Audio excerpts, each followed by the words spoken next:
My name is Deborah Berebichez, and I am the first Mexican woman to obtain a PhD in physics from Stanford University. As a child, I was very inquisitive. I wanted to know everything about nature and the world. And sadly, I was, like many women in the world, discouraged from pursuing a career in science because I was a girl. And it was thought that that career may not appear appropriate for a woman. And so it took many years of internal struggle for me to earn a scholarship to move to the US and complete the physics major at Brandeis University in only 2 years. And after that, having been quite new and recent in the physics ecosystem, I was invited to be a graduate student and do my PhD with the most recent Nobel Prize winner at Stanford. His name is Steve Chu, who was later the Secretary of Energy during the Obama administration. And after finishing my PhD, I, of course, was very proud and finally made my dream come true. I moved to New York to complete 2 postdoctoral fellowships in applied math and physics in a topic that has to do with quantum computing. And that is, I worked on the theory of waves to trap them in crystals, basically to make qubits, which are the essential component of a quantum computer. And today I live in Finland temporarily, and my role here is I am the lead scientist in the quantum computing and microelectronics team at VTT, which is the largest center for research in Finland. And we just accomplished the building of Finland's first quantum computer. On the side, I also coach and mentor young women to pursue and get inspired about STEM, science, technology, engineering, and math. And I also do some TV presenting. I have been the co-host of the Discovery Channel's Outrageous Acts of Science TV show for the past 11 years.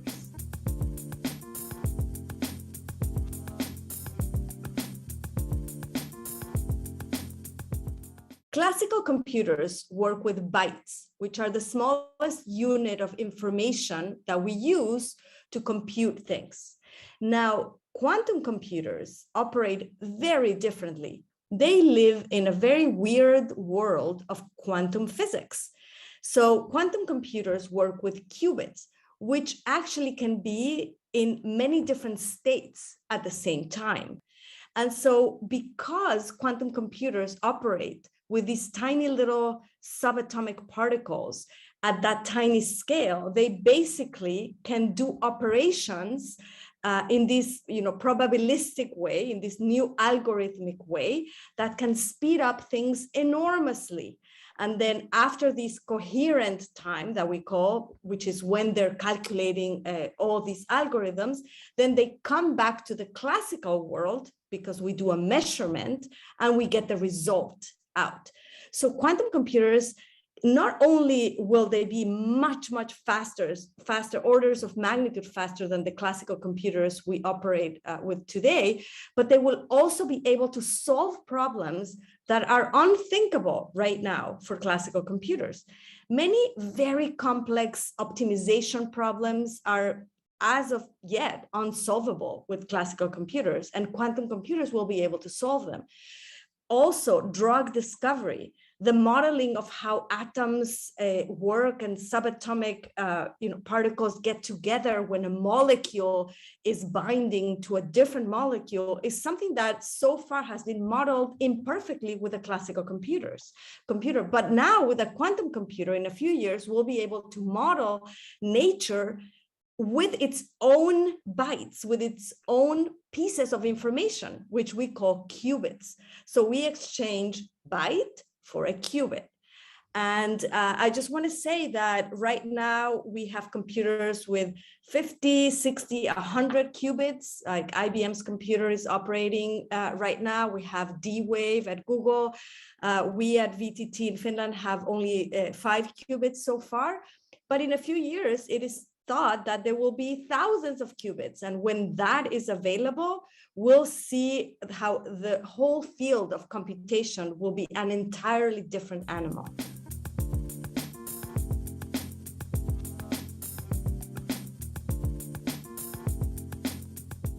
There are definitely a few businesses that will be affected first when quantum computing is fully operational.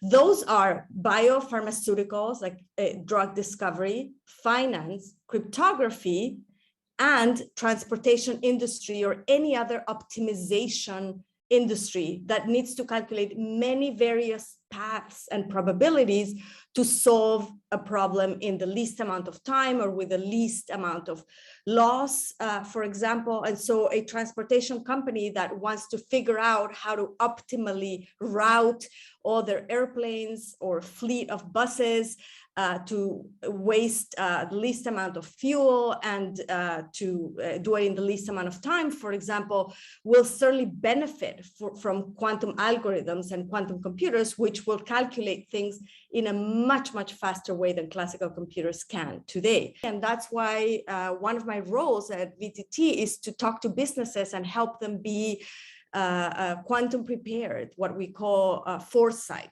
how to become ready for a technology that may disrupt a few areas that are important to many businesses.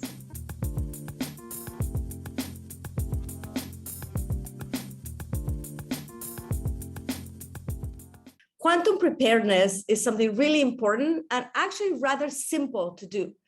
There are consultants out there and there are experts that you can reach out to, but there's also a lot of information about what the ideal steps are for you to become quantum prepared.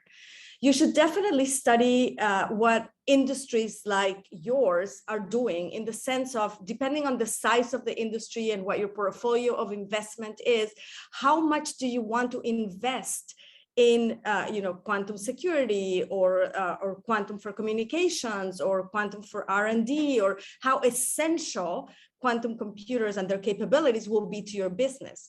Definitely form a roadmap with your colleagues and with external stakeholders, meaning who's going to be in charge of the algorithms piece, because it's not always that one company does everything. So you may need to do quantum algorithms with one company, and then you may need to go and do the quantum control of the algorithm, that is hardware control, with a different company, and the actual hardware of the qubits, which is based on many different options for platforms that people are developing. Companies like ours, VTT, we actually help everyone to create this package of stakeholders that are going to help companies in each step of the development to become quantum ready. So all I can say is reach out and get informed about how you want to become quantum ready. But it's definitely a priority, and it should be a priority in your company for the next 5 to 10 years.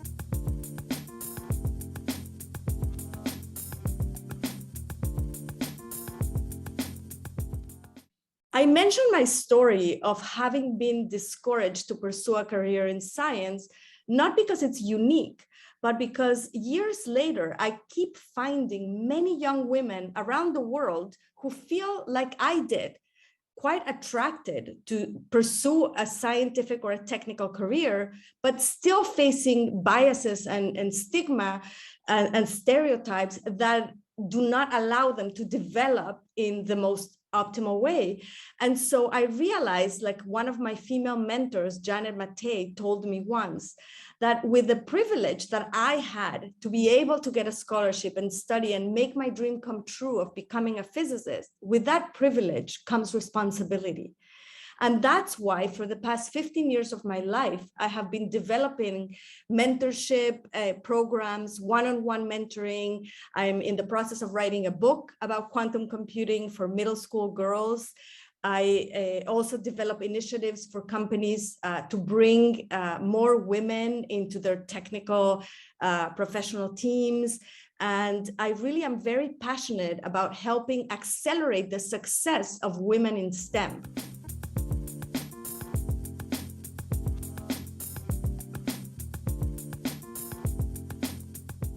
My message for women on this International Women's Day is that it's never too late to pursue your passions. Don't let anyone tell you that you cannot pursue your dreams. If you can dream it, you can make it true. I participated in an initiative called If Then She Can, where we try to portray women scientists of today in ways that are relatable, modern, and clear for the public at large. And this is my message to you, that if I was able to come from Mexico City in a small school where I was told that I couldn't even do math, and then I ended up pursuing a PhD with a Nobel Prize winner, anyone can do it. It takes perseverance, hard work, and focus. So don't let anyone again tell you that you cannot do it.